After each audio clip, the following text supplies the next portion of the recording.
There are phases in life when you feel like you're climbing a mountain covered in fog. No one beside you, no one cheering, no one watching. You keep walking, keep trying, keep honoring your promise to yourself. Yet the world outside seems hauntingly silent. No one says, "I'm proud of you." No one sees the silent battles you've fought. And sometimes you ask yourself, is it worth it when no one witnesses it? But it's precisely in that solitude where another kind of strength begins to form, a strength that doesn't need praise or validation. Carl Jung once said that every rebirth begins with dissolution. When there's no one left to lean on, it's not the end. It's a sign that your soul is preparing to enter a new stage, where you become your own source of power. In today's video, we will walk through that journey, the 7 steps to rise, even when no one is by your side. It's in the moment you stop waiting for someone to lift you up that you discover a profound truth. Everything you've ever sought in the outer world, strength, love, peace, has always been within you, waiting to be awakened. And when that happens, you don't just rise, you begin to walk with your own light. Number 1. Loneliness, the silent teacher of strength. There are moments in life when the world seems to pull away. Familiar conversations no longer excite you. People who once walked with you begin to feel distant. Everything on the surface stays the same, your job, your relationships. Yet inside, you know something is changing. No one tells you this is the beginning of growth, because most people are afraid of this stage. But for Carl Jung, this is the first sign of the night sea journey, the dark night of the soul. When you no longer resonate with the old world, and to step into the new, you must pass through your deepest shadow, loneliness. The loneliness Jung spoke of is not about being physically alone in an empty room. It's the feeling of being disconnected from everything that once made you feel you belonged. You still smile, still talk. But deep down, you know what's happening around you no longer touches your soul. The world seems to speak a language you no longer understand, and you're left with only yourself. Many believe that reaching this point means failure, but in truth, it's the moment your soul begins to separate from the persona, the mask that once helped you fit in. The feeling that no one understands me isn't a sign you've lost your way. It's proof that you're getting closer to your true self. Jung believed that a person only truly matures when they dare to face themselves in solitude. Not when someone listens, but when every external sound goes silent and you're forced to hear your inner voice. During this stage, many lose direction and run away into work, relationships, distractions that help them forget the emptiness. But the more they avoid it, the larger that emptiness grows. Loneliness doesn't come to punish you. It comes to deepen you, to help you rebuild your foundation from within. I once knew a woman who, after her divorce, fell into a state of disorientation. She had always been surrounded by friends and laughter. But when everything collapsed, her apartment became frighteningly quiet. Instead of filling the void with dates or work, she learned to sit in silence. At first, just for a few minutes, then gradually, for hours. She cooked for herself, read, journaled, and faced the questions she had always avoided. Months later, she said, "I realized silence is no longer my enemy. It's where I finally hear myself." That was what Jung called the meeting with the self, the moment you stop running and start coming home. When there's no one to depend on, That pressure forces you to develop discipline and inner steadiness. Like a climber without a safety rope, every step becomes a conscious choice. Every action a promise to yourself.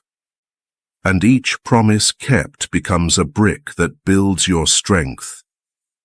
Loneliness doesn't come to make you weak. It comes to make you unshakable. It's the gym of the soul, where your essence is forged into steel. Looking back, you'll see that those quiet months were when you were strongest. The image of an oak tree in winter always reminds me of that. When every other tree sheds its leaves, the oak stands alone in the cold wind. No flowers, no color, but during that winter, its roots are growing deeper, preparing for spring. Humans are the same. Every lonely season is the soul's winter, but if you're patient enough to stay, you'll see that spring is waiting behind it. Jung once said, "In all chaos there is a cosmos, in all disorder a secret order." If you're standing in the darkness of loneliness, don't be afraid. It's not a sign of weakness. It's proof that you're leaving the old path to open a new one. Because the soul, to be reborn, must first dissolve. And only when the world is silent can you hear the voice within whisper, "It's time to rise." Remember, no one is coming to lift you up. But that's not bad news, because in that very moment, true strength is born. No one can give you resilience, but loneliness will teach you how to forge it. Every time you make it through a long night, you're not just overcoming fear, you're rewriting your story. Number 2.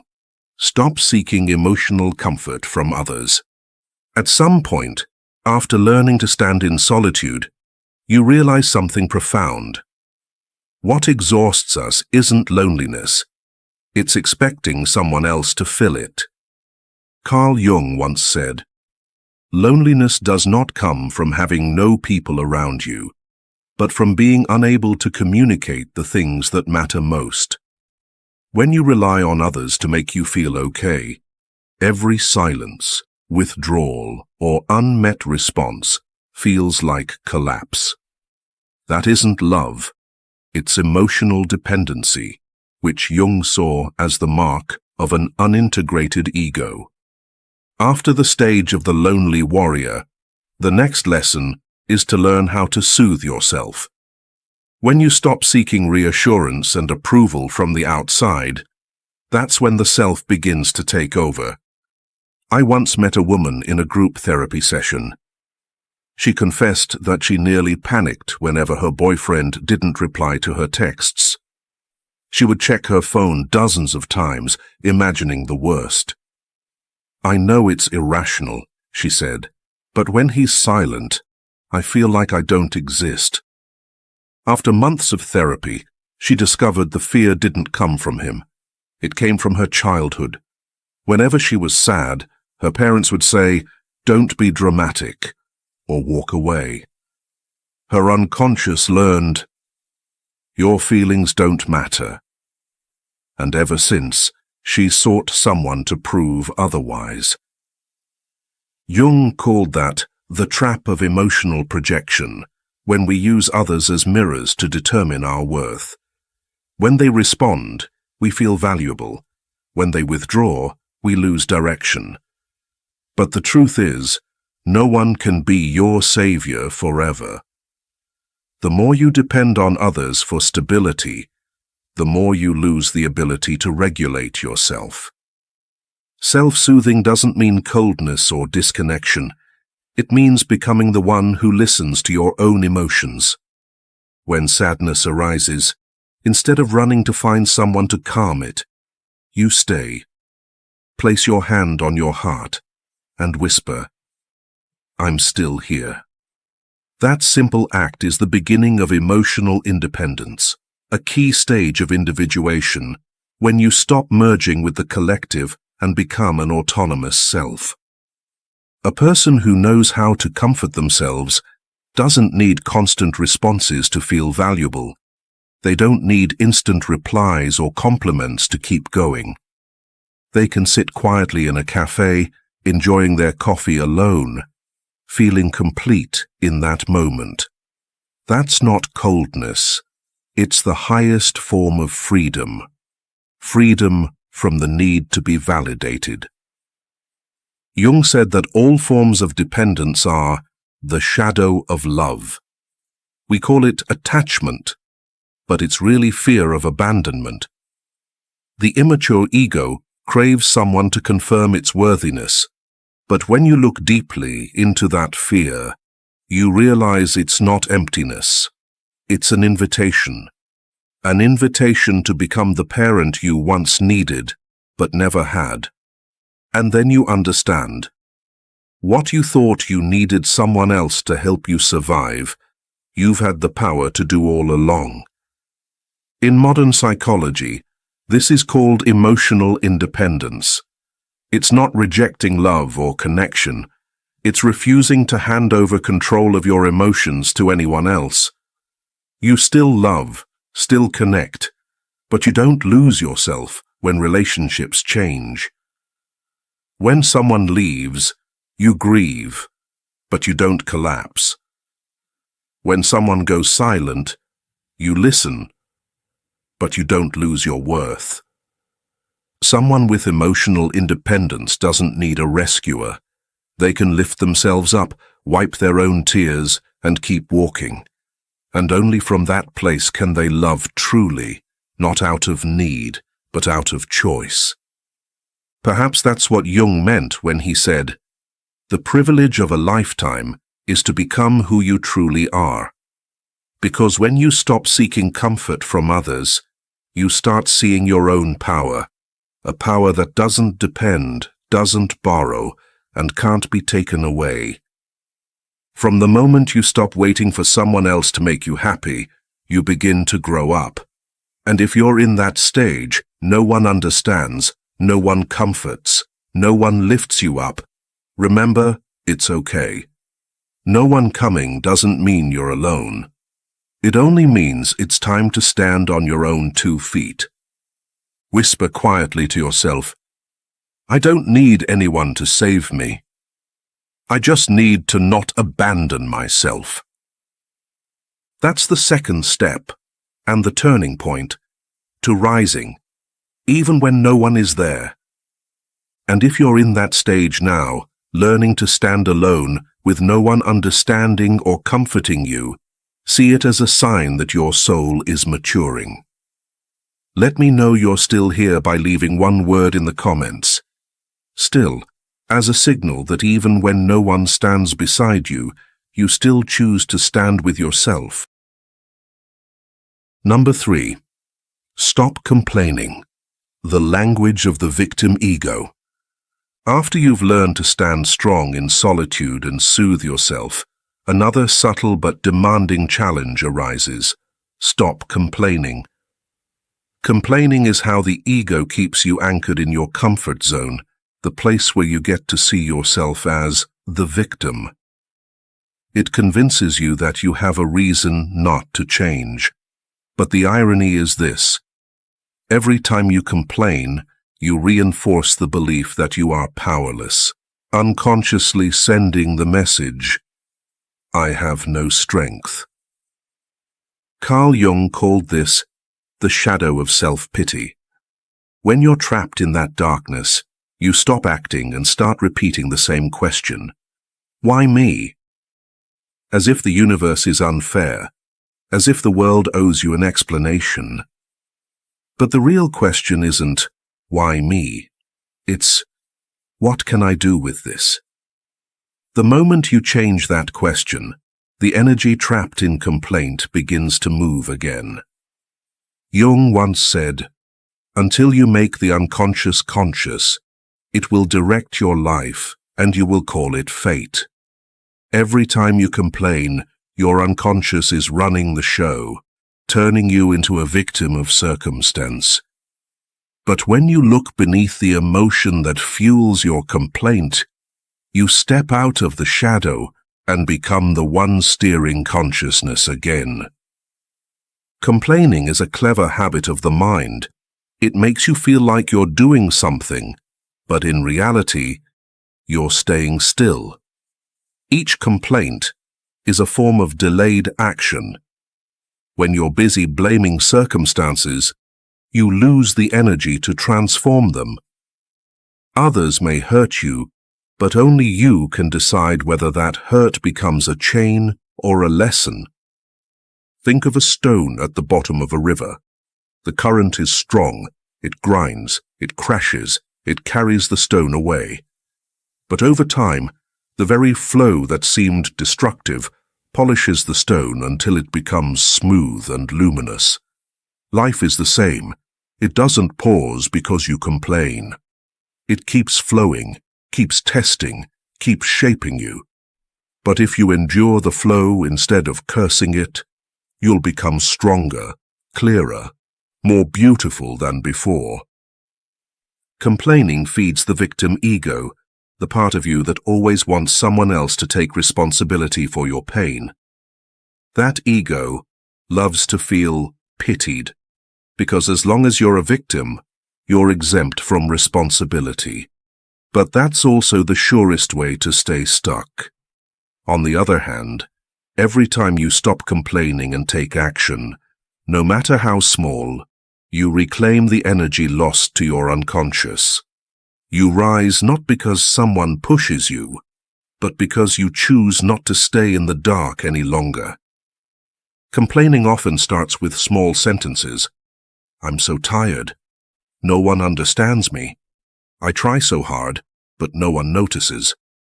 Those phrases seem harmless, but they quietly feed an ego that believes happiness depends on others. Truly strong people don't need the world to comfort them. They can look directly at their pain, acknowledge it, and ask, now what can I do? A viewer once shared with me that after her friends betrayed her, she spent 6 months consumed by bitterness. I told anyone who would listen how awful they were, she said, but I realized I was telling the same story for half a year. That night, she wrote in her journal, if no one was around to hear me complain, would I still tell this story? The answer was no. The next day, she started writing about what she wanted to learn, to change, to create. It wasn't them leaving that hurt me, she said. It was that I held on to the story for too long. Stopping complaint doesn't mean denying pain. It means no longer living in it. You can still feel sadness, disappointment, grief, but instead of retelling the wound, you use that energy to build something new. Each action, no matter how small, is a declaration to the universe. I am no longer a victim of this. Carl Jung once said, I am not what happened to me, I am what I choose to become. And that choice, to stop complaining and start acting, is the doorway to a new level of strength. Every time you stop saying, why me, and start asking, what can I do with this? You take another step forward. Because ultimately, that's how you rise even when no one is there, not through pity, but through the quiet strength of taking responsibility for your own becoming. And then you'll realize you were never truly alone. You were just too busy complaining to hear your own soul calling. Number 4. Become your own source of validation. After you've stopped complaining and begun to act, a deeper test appears, the silence of being unseen. You stand up, you work hard, you give your best, yet no one praises you, no one acknowledges you, no one seems to notice. This is the point where most people give up. Not because they fear hardship, but because they fear invisibility. But it's precisely at this moment of no recognition that the universe tests whether you can keep going without the spotlight. Carl Jung once said, the most terrifying thing is to accept oneself completely. Because when you truly validate yourself, you no longer hide behind others' opinions. You don't need compliments. You don't need proof. You don't need witnesses to your worth, because you've become your own witness. I'm reminded of Cassandra in Greek mythology, the woman gifted by Apollo with the power of prophecy, but cursed so that no one would believe her. She saw the truth, saw disasters before they came, but everyone turned away, calling her mad. Yet even in isolation, Cassandra did not go silent. She kept speaking, stayed loyal to what she saw, even when no one listened. At a deeper level, her story is a metaphor for every strong soul, those who continue to honor their truth in silence, even when the world refuses to see them. Sometimes, being believed isn't as important as staying true to yourself. Likewise, in modern life, many give their all only to be met with silence. I once spoke with a woman who, after years of dedication, was often the last one in her office at night. Yet when awards came, her boss praised someone else. "I felt invisible," she said. One day, she decided to stop working to be seen and start working to see herself. Every time she finished a project, she wrote down what she'd done well, rewarded herself with a quiet afternoon, a coffee, a book. I realized external validation lasts for minutes, but self-recognition stays for days.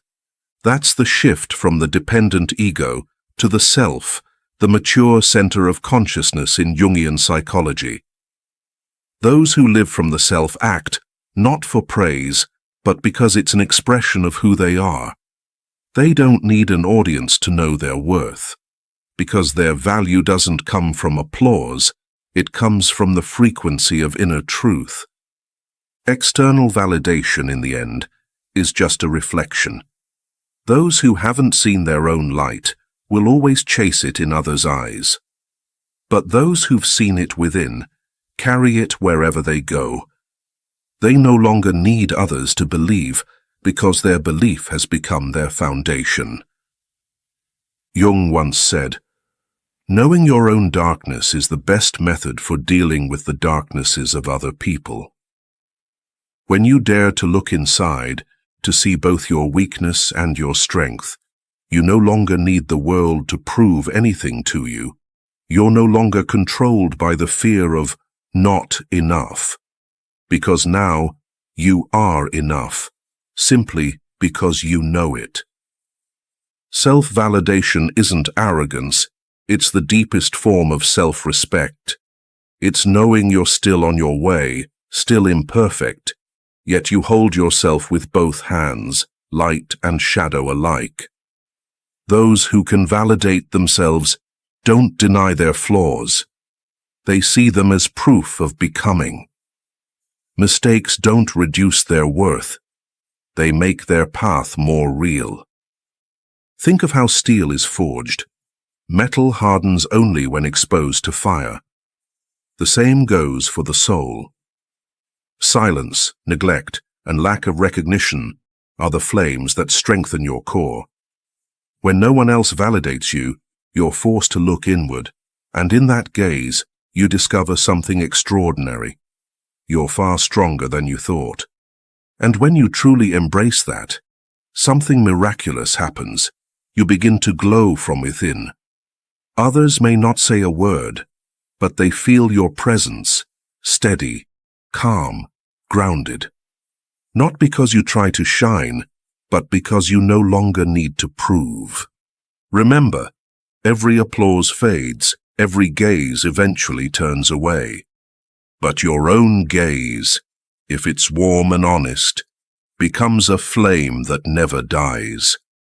And that is the secret of those who rise even when no one stands beside them. If you feel the power of self-validation, of no longer seeking the world's eyes but seeing yourself clearly, hit like on this video. That will be your signal to the universe. I'm ready to be my own source of light. Number 5. Rise quickly. Turn failure into fire. Have you ever wondered why, even after becoming stronger and calmer, life still makes you fall, especially when no one is there to lift you up? Failure, in its truest sense, isn't about loss or defeat. It's that moment when you stumble right on the path you believed in most. The times you thought you'd conquered your ego, only for one small event or word to shake you again. You feel weak, ashamed, and in that loneliness, you're tempted to go back, to be the pleasing version others once loved, just to be accepted again. But as Jung taught, those falls don't come to destroy you. They come to reveal the parts of you that remain unhealed, the ones still waiting to be integrated and loved. Every time you fall, the shadow reappears. It's not punishment, it's illumination. It shines light on your hidden arrogance, your fear of criticism, your hunger for approval. And the moment you rise again, without applause or support, your self expands. In a letter to Freud, Jung wrote, "Mistakes are, after all, the foundations of truth. Failure doesn't weaken you, it makes you real, because only when no one catches you do you learn how to walk with your own strength." I once knew a woman who ran a small business. After years of effort, she was betrayed by her co-founder and lost nearly everything. For months, she lived in guilt and fear. But one day, her therapist asked, "If this isn't an ending but a lesson, what is it teaching you?" She went silent, then said, "Maybe I never truly listened to my intuition." From then on, she began journaling daily, not to complain, but to write what she was learning from the pain. A year later, she reopened her company, smaller but steadier. "I'm no longer afraid to fall," she said, "because every fall makes me more honest with myself." That's how failure becomes fire. You can't grow in safety, because safety lulls the unconscious to sleep. But when you hit bottom, every layer of pretense burns away, and your soul stands bare. From a neuroscience perspective, when you fail, the brain activates the anterior cingulate cortex, the area that processes the gap between expectation and reality. If you respond with fear or self-blame, your body releases cortisol, the stress hormone that freezes you. But when you take action, even a small step, your prefrontal cortex activates, releasing dopamine, the chemical of progress and hope. In other words, regret paralyzes you, but action heals you. Think of the phoenix, the mythical bird that regenerates by burning itself. Whenever it grows old, it dives into flames to shed its ashes, then rises again, brighter and freer. Humans are the same. If you dare to rise from your own ashes, you'll see that what burned away wasn't you. It was just the shell that had finished its purpose. Jung once said, "There is no coming to consciousness without pain." When we face failure without judgment, wounds cease to be enemies and become teachers. In pain, awareness is born, and only when we touch our wounds can we truly touch our humanity. In every failure, you have two choices. Let it define you, or let it refine you. When you say, "I'm a failure," you imprison yourself in the past. But when you say, "I'm learning something," you open a door to the future. Rock bottom is never the end. It's the ground you push off from. Strong souls aren't born from comfort. They're forged in collapse. Just as metal becomes a sword only after enduring heat, humans find their true strength when they face failure and refuse to retreat. Remember, falling doesn't make you weak, staying down does. When you shake off the ashes, face your mistake, and take one more step, even a small one, you're rewriting your story. One day you'll see that every failure had a sacred purpose. It didn't come to break you. It came to reveal the truer, brighter, steadier version of you. So don't wait for someone to lift you up. Rise, quickly, firmly, with a heart still warm. That moment, you don't just overcome failure, you become the flame that nothing can extinguish. Number 6. Act without relying on inspiration, will over emotion. After learning to rise from your falls, a deeper lesson awaits. To act even when you don't feel ready. Because if solitude forged your strength, discipline will make you shine. Jung wrote that will is the energy capable of reorganizing the entire psyche. It's not just the force to do, but the power to transcend fleeting emotion in service of lasting meaning. When you act only from inspiration, your ego still rules, the part of you that always seeks comfort. But when you act beyond feeling, you no longer need motivation, because you've submitted to a higher order, the order of the self, where action flows from purpose, not mood. Inspiration is a gift, but discipline is the foundation. There will be days when you feel no motivation, no hope, no sense of meaning.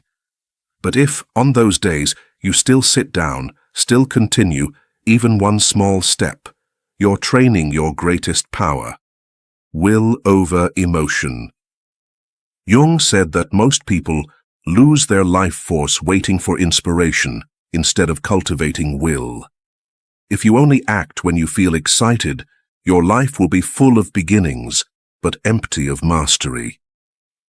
Because inspiration is wind, it comes and goes. But will is direction. It keeps the ship moving, even when the wind dies. I'm reminded of psychologist Angela Duckworth, who developed the concept of grit, the endurance of passion and perseverance. As a child, she wasn't the smartest student, but instead of believing she wasn't enough, she chose to believe she could persist longer. Years of study led her to discover that extraordinary achievers aren't the most talented, but those who act when enthusiasm fades, especially when no one is cheering. Jung once said, "Freedom of will is the ability to do gladly that which I must do." Freedom isn't doing what you like, it's gladly doing what's necessary. When you rise above your emotions, you stop being their victim and become their guide. A friend of mine, a single mother working 2 jobs, once told me she woke up at 5 a.m. every day, cooking, working, surviving. There came a time when she was utterly drained. "I've lost all passion," she said. But one day when her son asked, "Mum, what happened to your dream?" something in her shifted. That night, she decided to start again, not for inspiration, but for responsibility to herself. She began small, waking 15 minutes earlier to read, writing 3 daily goals, saving every spare dollar for her dream bakery. Some days she was exhausted, but she kept going. "I stopped waiting for motivation," she said. "I just needed will, because my son needs to see his mother not give up." A year later, she opened a small bakery. No one helped, no one encouraged, but she kept walking. She learned that willpower isn't a feeling, it's a decision to continue, even when your heart feels heavy. This story reminds us, inspiration doesn't create will creates inspiration. When you begin, you don't need to feel ready. You just need to be honest with your first step. Inspiration will follow as a reward for perseverance. Strong-willed people aren't emotionless. They simply don't let emotion control them. They still fear, doubt, and tire, but they act for something greater, for values, commitments, integrity. Each time they do what's right instead of what's easy. They strengthen the bridge between consciousness and soul, between the small ego and the mature self.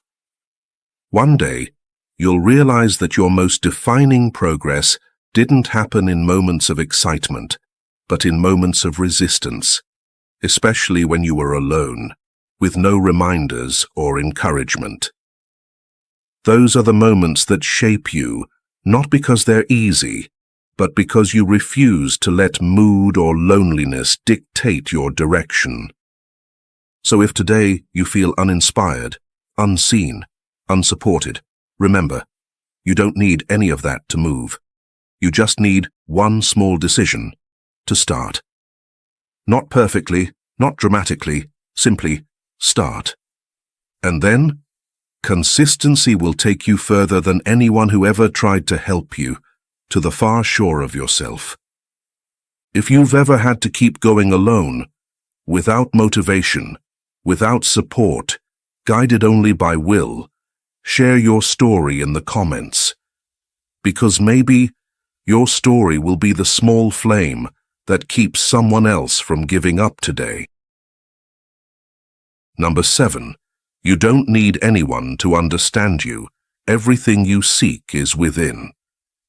There comes a moment, after all the silent effort, when you realize you've done everything right, kept walking, stayed disciplined, stayed faithful to the path. Yet the outer world remains silent. No one knows, no one understands, no one says, thank you. And in that quiet, a subtle emptiness arises. Do all these efforts even matter? That's the final lesson. When no one is left to lean on, you must find your own light. When you crave understanding, you're still asking others to validate your existence. But no one can truly understand you, because only you know how deep your inner journey has been. Carl Jung once wrote, "Your visions will become clear only when you can look into your own heart. All the answers you seek are already within your unconscious. You only need enough stillness to hear them." After years of living to be understood, you realize not everyone has the capacity to see you at your depth. Sometimes, they only see the parts that make them comfortable. And that's not their fault. In a world where everyone is searching for themselves, few can truly see another soul. When you stop expecting understanding from the outside, you begin the return inward, where all your contradictions start to harmonize. Fear and courage, pain and healing, darkness and light. There you no longer need anyone to confirm that you are enough. You just need to know that you are being true to your soul, and that is enough.